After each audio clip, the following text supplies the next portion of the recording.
Hola chicos, ¿cómo están? Espero que todo esté muy bien con ustedes. Les mando un abrazo, ya pronto nos estaremos viendo. Bienvenidos a nuestro primer tutorial del año.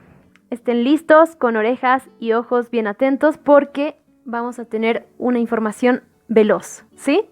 Bien, lo primero que les voy a decir, la primera instrucción, no anoten como si estuviéramos en un dictado, ¿sí? Si quieren tomar algunos apuntes, adelante, pueden tomar nota de los puntos más importantes de este tema, pero no quiero que se tomen esto como si fuera un dictado, porque se van a cansar las manos. Bien, el tema que vamos a ver el día de hoy es los elementos suprasegmentales. Ese es el título de nuestro tema, los elementos suprasegmentales. ¿Y a qué nos estamos refiriendo con esto? Suena un poco raro, ¿verdad? Pero no se preocupen, ya vamos a poder comprender.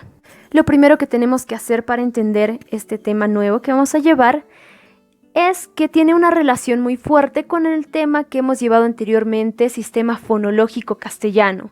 Recordarán ustedes que en este tema, sistema fonológico castellano, nosotros vimos cómo sonaban los diferentes fonemas de la lengua, ¿verdad? Entonces, este nuevo tema es simplemente un avance que va más allá de simplemente los fonemas. Habíamos dicho que los fonemas son la unidad mínima de la lengua oral. Ahora vamos a encargarnos de ver algunas unidades un poco más complejas, ¿sí? Vamos a estudiar entonces las palabras y las frases. Para poder comprender cómo se pronuncian las diferentes palabras, vamos a ver el acento de intensidad. Y para comprender cómo pronunciamos las diferentes frases, vamos a ver la entonación. Vamos a empezar con el acento de intensidad. Cuando hablamos del acento de intensidad, nos estamos refiriendo a la fuerza o intensidad de voz con la que pronunciamos una palabra.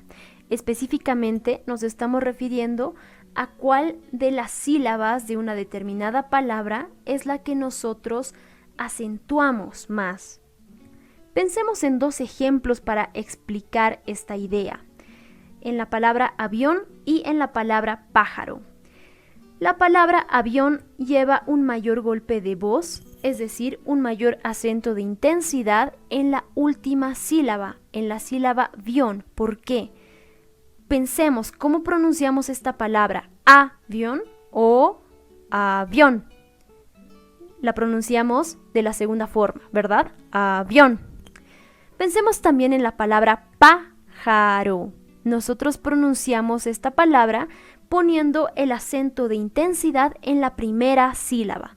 Pájaro.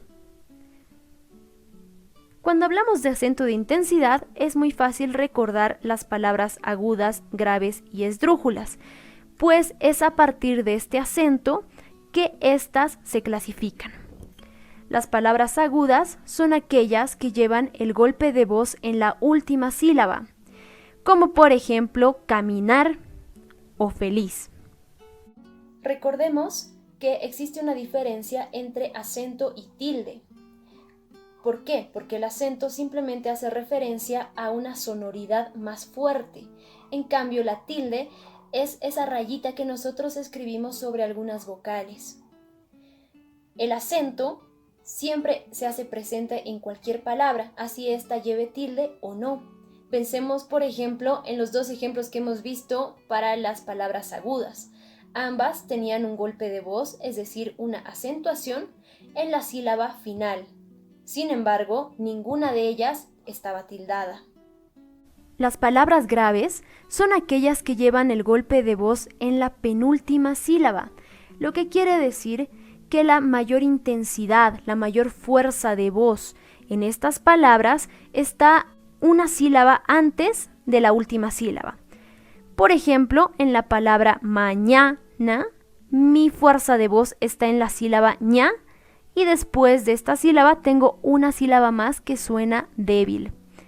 En la palabra varios, mi golpe de voz, mi acento de intensidad está en una sílaba, en la primera sílaba en este caso, y después de esta sílaba acentuada tengo solamente una más que tiene una sonoridad débil. Las palabras esdrújulas son aquellas que tienen el golpe de voz en la antepenúltima sílaba. Palabras como átomo o sábado pertenecen a esta categoría. ¿Cómo las reconozco? Pues porque después de la sílaba acentuada, después de la sílaba que tiene una mayor intensidad de voz, tengo otras dos sílabas que tienen una sonoridad débil. Muy bien, chicos, ya habiendo entendido lo que es el acento de intensidad, nos toca ahora concentrarnos en la entonación, que como ya habíamos dicho, se remite más a revisar cómo se pronuncian frases, oraciones, etc.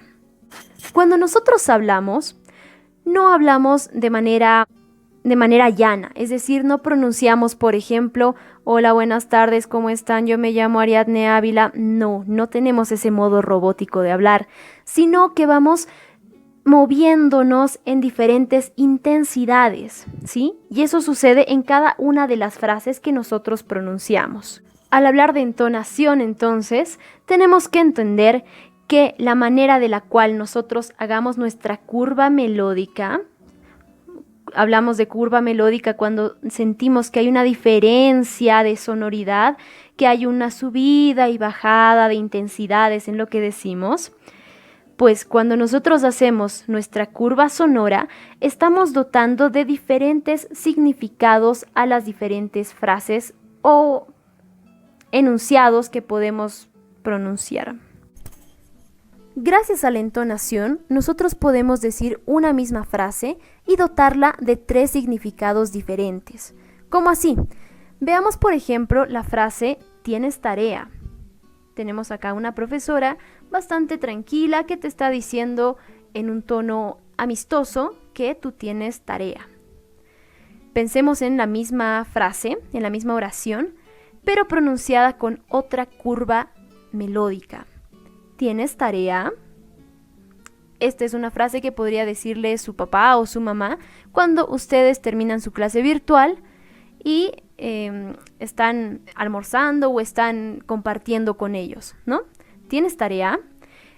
Aquí las palabras usadas son las mismas, pero lo que ha cambiado es la curva melódica, ¿sí? La entonación. Gracias a esa entonación nosotros sabemos que ya no se está haciendo una afirmación, ni se nos está dando una orden en un tono amable, sino que se nos está preguntando si es que nosotros tenemos tarea. Un tercer ejemplo de esto sería el siguiente. ¿Tienes tarea? Esto podría pronunciarlo una profesora enojada o quizás su mamá cuando se ha enterado de que ustedes no están haciendo su tarea y ya es muy tarde, ¿no?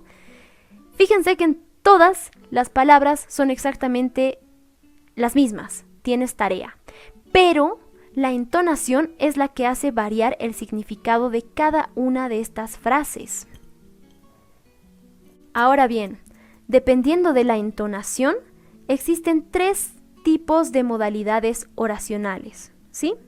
Es decir, 3 formas distintas de oraciones. En el primer caso, en el que tenemos una entonación tal vez sin mucha curvatura, ¿no? Tienes tarea. Tenemos una oración enunciativa, que está enunciando algo. En el segundo caso, en el que nuestra curva de voz es un poco más melódica y tiene más variaciones, ¿tienes tarea? Tenemos una oración interrogativa.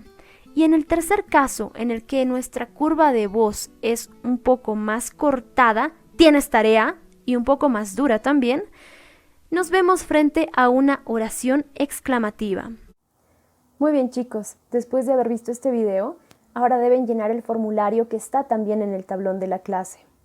Son pocas preguntas, así que no les va a tomar demasiado tiempo. A continuación, cuando acaben de ver el video y llenen el formulario, pueden pasar a leer las instrucciones para su prueba divergente. Las van a encontrar también en el tablón de la clase. Van a encontrar también en el documento que explica las reglas de esta prueba, los plazos y las fechas límites para enviarme la prueba a través de nuestro tablón de clase, a través de Classroom. Eso es todo, chicos. Espero que este video se haya entendido bien. Si no, ya saben, pueden dejarme sus dudas en la caja de comentarios.